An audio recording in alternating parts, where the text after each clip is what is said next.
ഇവര് തമ്മില് രാമകൃഷ്ണനും സത്യഭാമയും തമ്മിൽ നേരത്തെ കേസുകൾ നിലവിലുള്ളതാണ്. അപ്പം രാമകൃഷ്ണനെ മുൻനിർത്തി തന്നെയാണ് അത് പറഞ്ഞിരുന്ന ആ വാക്കുകൾ അതിനകത്തുണ്ട്. ഈ കലാ സാംസ്കാരിക രംഗം എന്ന് പറയുന്നത് വളരെ തുല്യതയുടെയും മാന്യതയുടെയും ഒരു സ്പേസ് ആണെന്ന് നമ്മളൊക്കെ വിചാരിച്ചിരുന്നത്. പക്ഷെ ഇതിന്റെ അകത്ത് ഏറ്റവും കൂടുതൽ ഈ പഠിക്കാൻ കലാമണ്ഡലത്തിൽ പോകുന്ന സമയത്ത് തന്നെ വംശീയമായിട്ടുള്ള അതിക്രമവും അധിക്ഷേപവും ഈ വിഭാഗം ഏറ്റു തുടങ്ങുന്നുണ്ട്. കേസുകൾ എത്ര എണ്ണം നടക്കുന്നുണ്ട് അറിയാം. RLVയിലെ ഹേമലത ടീച്ചറുടെ കേസ് വളരെ ഫേമസ് ആണ്. അവര് RLVയിൽ പഠിപ്പിച്ചുകൊണ്ടിരുന്ന അധ്യാപികയുടെ ജോലി വരെ പോയി. അവരവിടെ പ്രൊഫസറായിരുന്നു. അവരുടെ ജോലി എങ്ങനെ പോയി എന്നുള്ളതാണ് ഇപ്പോഴും കോടതിക്ക് പോലും അത് ആ കേസുകളൊക്കെ അങ്ങനെ പെൻഡിങ്ങിലാണ്. ഇത്തരത്തിലുള്ള എല്ലാ വർണ്ണവരിയുടെ കേസുകളും പെൻഡിങ്ങിലാണ്.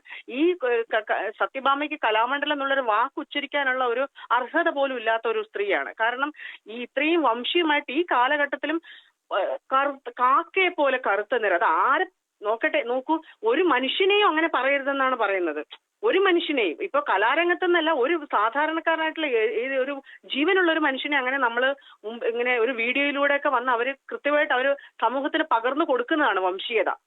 കറുത്ത നിറമുള്ള മനുഷ്യർക്ക് നൃത്തം ചെയ്യാനുള്ള യോഗ്യതയില്ല. മോഹിനിയാട്ടവും കുച്ചിപ്പുടിയും ഭരതനാട്യമൊക്കെ ഇവിടുത്തെ ഒരു ചില വിഭാഗത്തിലെ ചില കുലത്തിന്റെ ചില ജാതിയുടെ മാത്രം കുത്തകയാണെന്നാണ് ആ മെസ്സേജ്. അവര് പണ്ടും അങ്ങനെയാണ്, ഇപ്പോഴും അങ്ങനെ തന്നെയാണ്. അവരത് കണ്ടിന്യൂ ചെയ്യാണ്. ഇപ്പോഴത്തെ അവരൊരു മനഃപൂർവ്വം അവര് ചലഞ്ച് ചെയ്യുന്നതാണ് സമൂഹത്തെയും.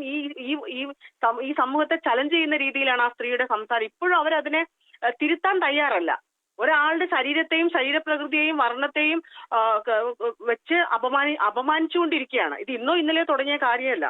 അപ്പോൾ ഈ ഒരു രാമകൃഷ്ണൻ ഒറ്റയ്ക്കല്ല, അദ്ദേഹത്തിന് ഈ കലാ സാംസ്കാരിക രംഗത്തുള്ളവർ മുഴുവൻ പിന്തുണച്ചാൽ മാത്രമേ അത് പൂർണ്ണമാകുള്ളൂ. ഈ ഒരു കാലഘട്ടത്തിലും ഇങ്ങനെയൊക്കെ പച്ചയ്ക്ക് നിന്ന് ഒരു വീഡിയോയുടെ മുമ്പിൽ വന്ന അവതാരകനും കൂടി സപ്പോർട്ട് ചെയ്യുന്നുണ്ട്. തീർച്ചയായും എന്ന് പറഞ്ഞ് അവരെ സപ്പോർട്ട് ചെയ്യാണ്. ഇപ്പൊ പോലീസുകാർ സ്പെഷ്യൽ ബ്രാഞ്ചോ അവരുടെ അടുത്ത് പോയി ഇതിന് എൻക്വയറി ചെയ്യാൻ പോയപ്പോഴും അവര് പോലീസുകാരോട് പോലും ചലഞ്ച് ചെയ്യുന്ന രീതിയിലാണ് സംസാരിക്കുന്നത്. ഞാൻ ഇനിയും ഇത് പറയും, ഇനിയും എനിക്കിത് പറയാനുണ്ട്, നിങ്ങൾ ചെയ്യാവുന്നത് ചെയ്തോ. അതൊരു വെല്ലുവിളിയാണ്. അതിനെയാണ് നമ്മൾ തികഞ്ഞ വംശീയത എന്ന് പറയുന്നത്.